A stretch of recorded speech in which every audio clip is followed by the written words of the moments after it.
Daly. Thanks very much, Count Corla. Minister, obviously the preservation of the records of the 3 inquiries is something that everybody would welcome. In many ways it's probably overdue.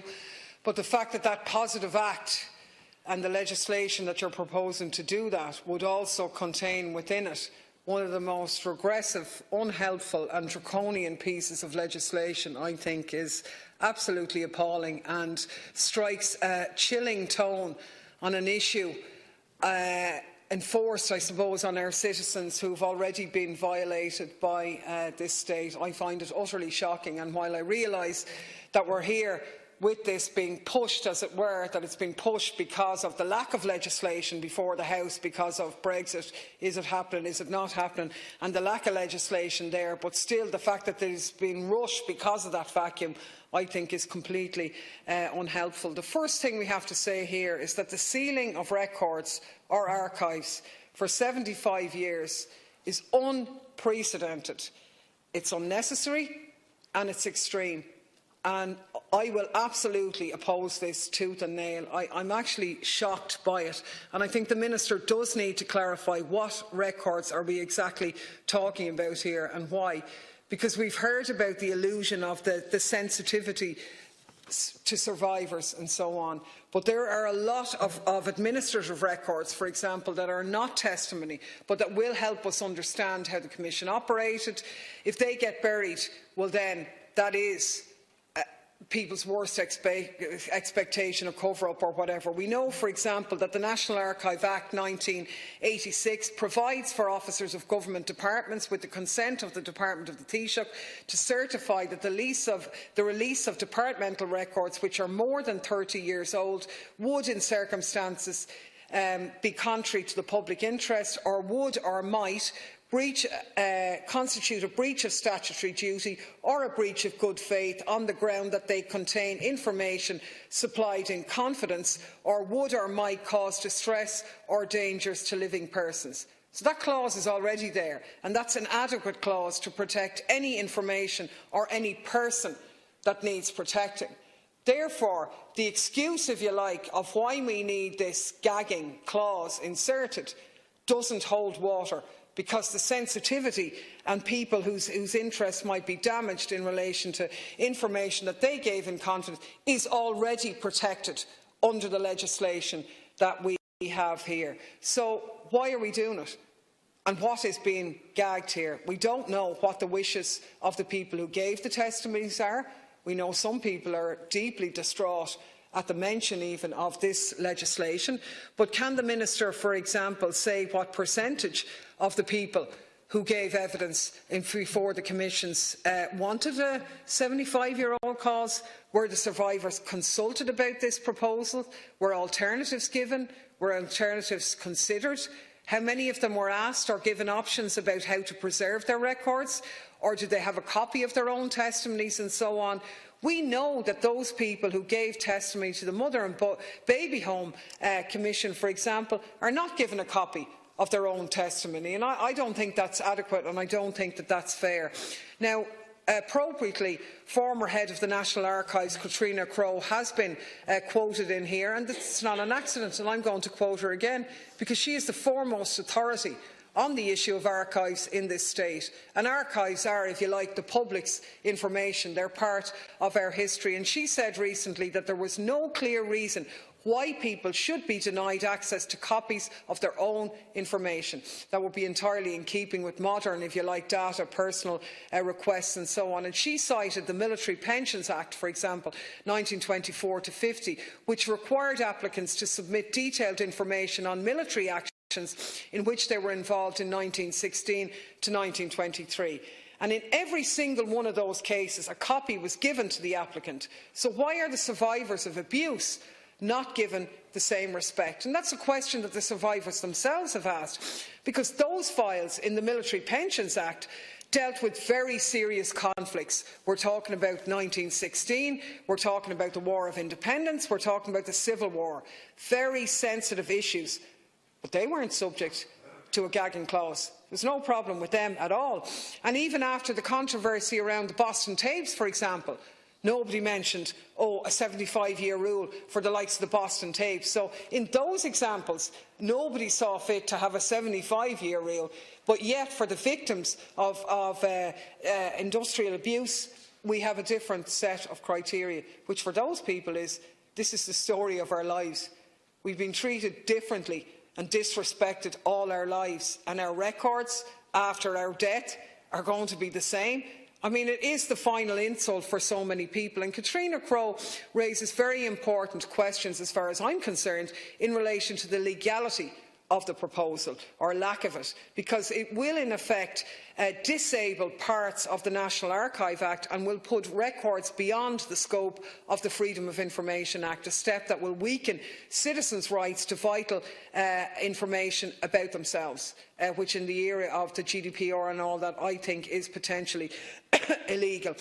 Obviously, and as other deputies have said, the clause is going to have an incredibly negative effect on the public discourse, and will reinforce a culture of silence and shame relating to the issues of child and sexual abuse. And it actually cuts across the educational and cultural awareness around these issues. And in a broad sense, in that feeling, I believe it's incredibly regressive and unbelievably disproportionate, and I can't see any logic in it whatsoever. And it's kind of ironic that it's being dealt with shortly after the UN Special Rapporteur into child and sexual abuse made the statements where she singled out in particular this idea about the damage which the culture of silence can do. And here we are perpetuating it in this.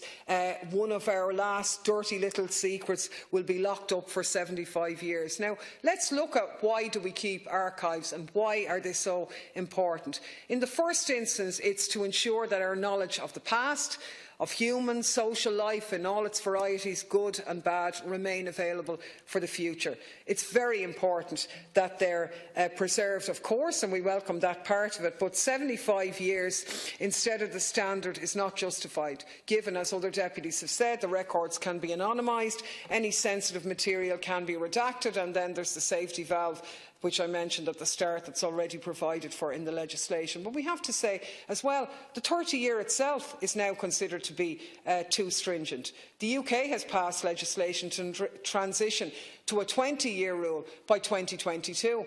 It's absolutely inevitable, Brexit or no Brexit, that Ireland is going to be following suit in relation to that clause. We have to, in the interests of academia and scholarly access to information, Ireland is going to follow and have a 20-year rule as well, because researchers and students need to have archival access at the same time. Otherwise, there'll be an imbalance and a bias in terms of historical research that would not be helpful for humanity across Europe. So, as far as I'm concerned, that's inevitably going to change. So, against the context of not just a 30-year rule, but a 20-year rule one, we're going to 75-year for this special situation.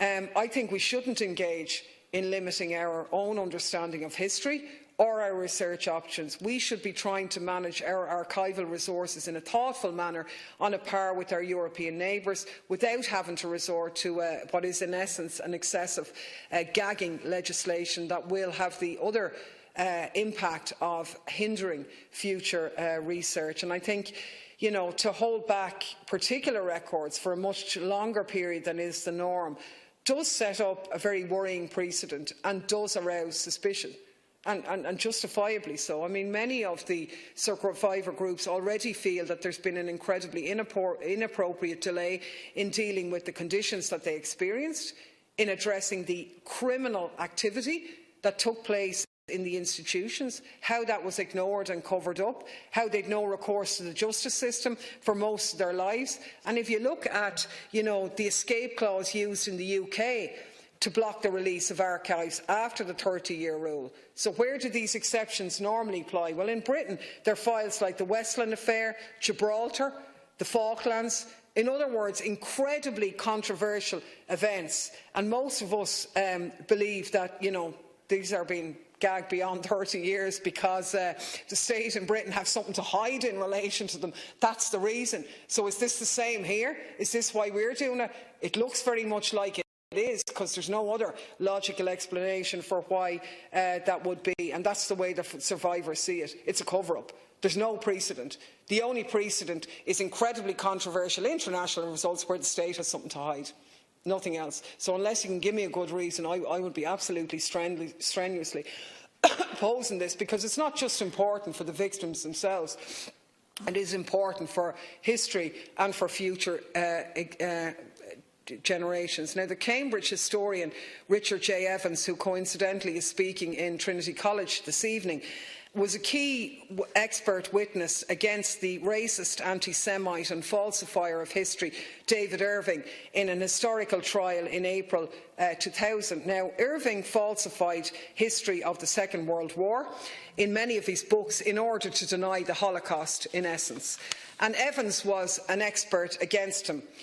And his expert witness testimony systemically traced the false footnotes and misleading references cited by Irving to their archival sources, and was able through that to discredit Irving's false history of World War II. It was an incredibly important case and a lesson for all of us in society. If those resources and archives had been gagged or buried, it would allow charlatans or racists like David Irving to present their warped view of history.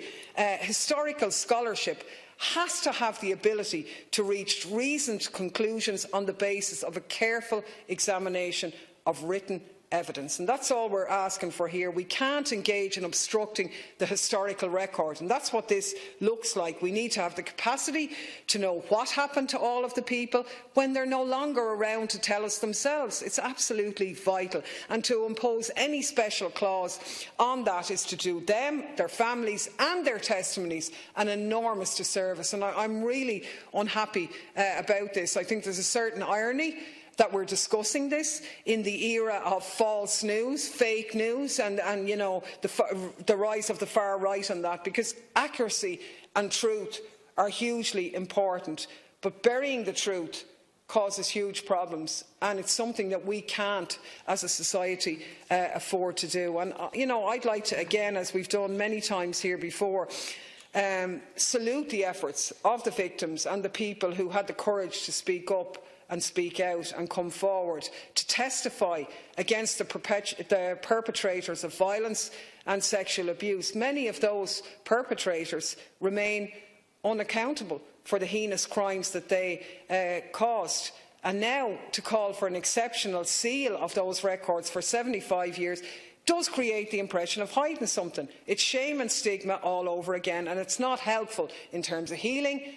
And critically, it has no basis in Irish archival law, none whatsoever. Now, I mentioned earlier that last month the UN Special Rapporteur, in her report to the Human Rights Council, heavily criticised Ireland for what she described as a culture of silence around issues of childhood sexual abuse and exploitation. She hadn't even seen this legislation. Wait till she sees this, she'll be adding on to her report. But she went on to highlight the reason for why she was singling this out as a cause for concern, when she said historical precedents impact on the situation today.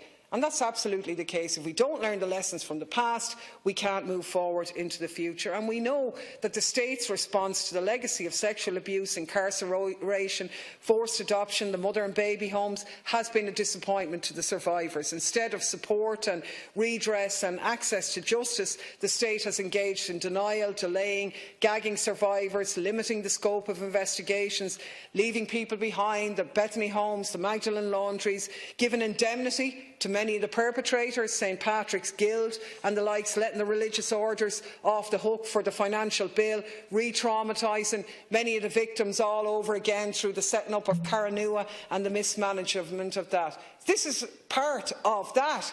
And it didn't need to be like that. And that's what really sickens me. Because when you look at other countries where similar abuses took place, Canada, the UK, Australia, they didn't deal with this in the way in which we're dealing with it, or not dealing with it, as the case may be. They moved faster, They were more compassionate, they issued apologies, they dealt with redress, they accepted the state's role in those abuses, held their hands up and allowed people to move on. In this country, the permanent government have decided to dig in, to protect the state at all costs, and I would suspect to protect some of the religious orders as well. And this bill is another part of that process. The sealing of records has already taken place, we know, like the adoption records. And it helps no one, but it actually causes a lifetime of grief, and we absolutely cannot have that. I believe that the government are being disingenuous about the sensitivity of the files, not you personally, Minister, but that's the only conclusion I draw from the legislation before us, but also from the fact that the state has never acted in the interests of the victims of or survivors of abuse or their families. We've seen that over and over again with the Magdalene Redress Scheme, Caranua, Bethany Homes, the illegal adoptions and so on. The state's approach in the first instance has been to protect itself, not the survivors, and that's the hallmark of all of your options. And the option to draw a line under it shouldn't be a matter, it should be the victims who make that call, not the state. Now, as I said, Catriona Crowe was someone who did a huge amount in the past to highlight some of the institutional abuses that took place in this state, and it was her curiosity that was raised when she found files that originated in another jurisdiction, and that discovery led her to have a closer look, and she then discovered 1,500 documents relating to the illegal adoption of children from and to the United States. And I suppose the startling thing about her uncovering those historical records, apart from the heartbreak for the families involved, was the fact that the state itself, through officials in the Department of External Affairs, had known and facilitated that illegal export of children. So it's no wonder that people are suspicious of government's intentions when it comes to sealing records. But you know what? The truth will out, no matter how much it's attempted to be buried, and that's what this is. So I just want to finish by quoting from Catriona Crowe when she spoke about this legislation in the Irish Examiner last week, when she said the existing provisions of the National Archival Act are more than adequate to cover access to these records. These records are vital for understanding of the policies and operations of the Commission, and there is no reason why they should be closed for 75 years. We should remember that survivors should be the primary consideration with regard to these records. They were brave enough to give testimonies about their shocking treatment to the Commission, and the emphasis now should be on establishing what they want and going as far as possible to meet their wishes. Now, I haven't met a survivor of these institutions who want this legislation. They want the truth to out. They want justice. They want a full acknowledgement, an apology and redress. They don't want a continuation of the culture of silence that led to them being incarcerated in those institutions for so long, the culture of silence that has led to so many people not being called to account for what happened then. They want the truth to come out. They want an acknowledgement, and I really hope that we will see sense, and while preserving these documents, will make sure that they are subject to the normal protections that exist, not this special gagging clause.